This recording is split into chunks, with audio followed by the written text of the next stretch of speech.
Stocks are collapsing. The market is down. Is it time to panic? No, I don't think so, my friend. I'm Brian. Welcome to my Tesla weekend. So stocks are collapsing. Should we be freaking out? Heck no.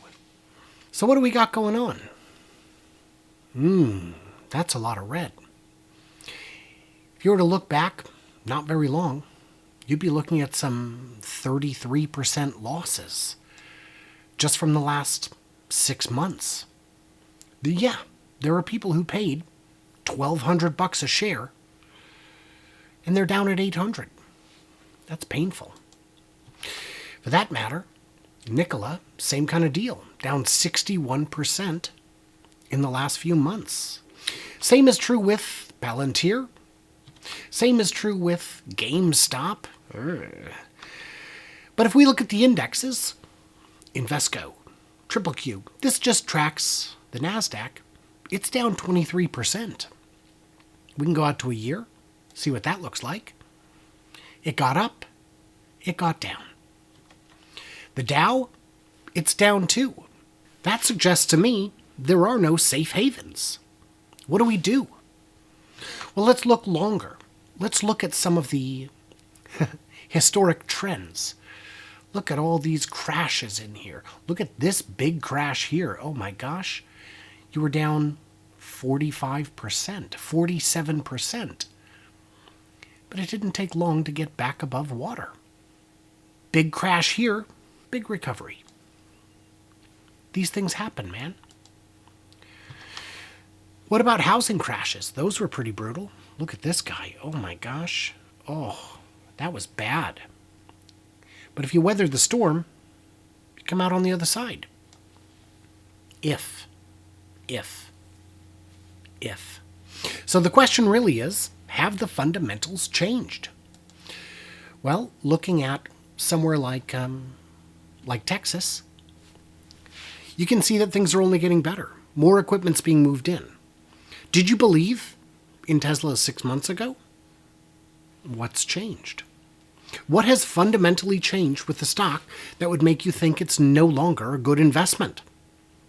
If you're trading in options or derivatives or anything like that, you could very easily lose your butt. But that's gambling.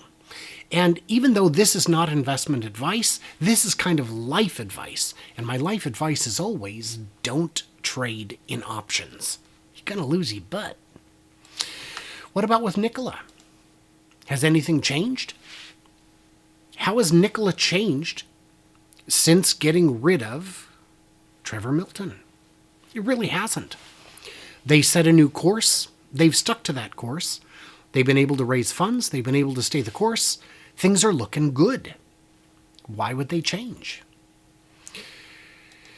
Now, where else could you put your money? You could put it into Bitcoin, I guess. From their high, from their recent high, only down half. If you go back far enough, it's doing good.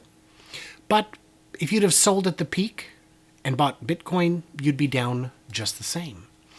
Where else could you put your money? You could put it in cash, except that inflation's been really high, and inflation erodes your purchasing power.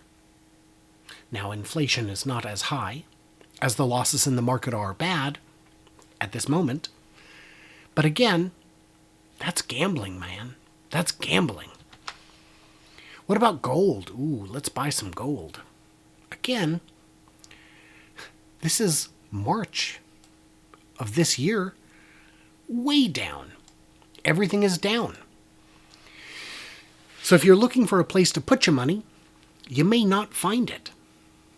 You may have trouble finding a better store of value than where you're already at.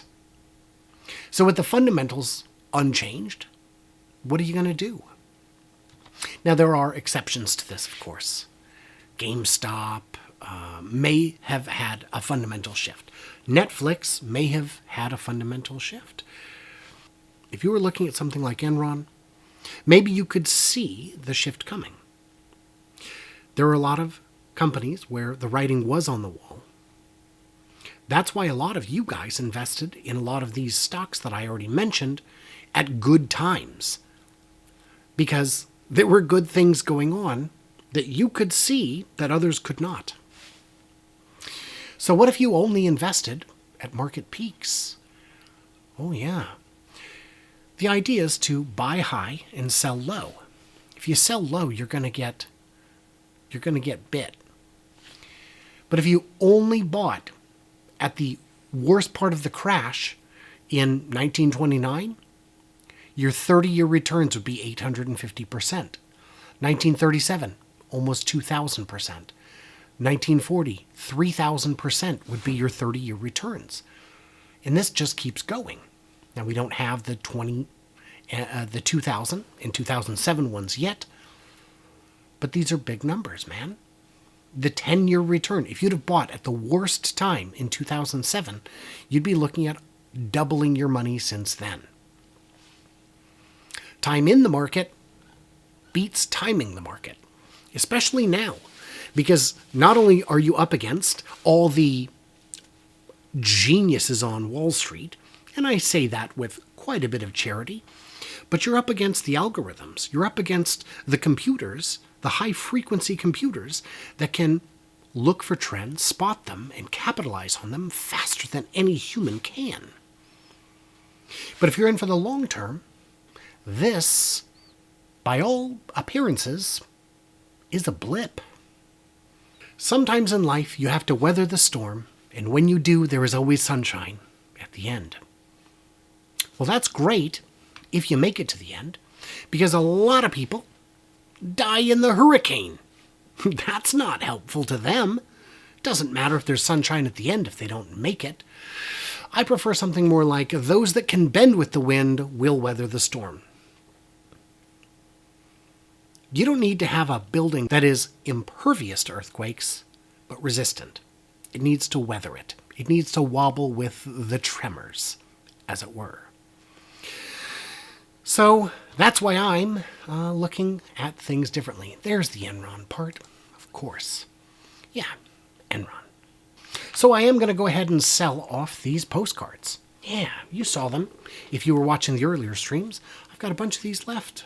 Designed by someone in the chat, Wendelin. Thank you again for helping make these. I've got a limited number left, but this is how I'm weathering the storm, by staying vigilant. At a time when nobody is watching Tesla videos, I'm selling them off, baby. $1 for a postcard, $3 signed in an envelope, $5 for international postage, $10 I'll send you all three with global delivery, and you'll get access to the 10-year production estimate access. How cool is that? And if you're already a Patreon, just ask and I'll mail it to you. You don't have to give me nothing. You already did. You're already here. They're very cool, and they're very... it was a very big event. It was very cool. We had a lot of fun. And not everyone could make it. And because not everyone got tickets, including me. But that's okay. So stay vigilant. That's my whole message for today. Yeah. I got big thanks from my Patreons who get early access, bonus content, all that good stuff. So stay tuned, stay juicy, and I can't wait to hear from you clever robots. I don't know when this goes live on the main channel, probably in a day or two. Take care, you guys.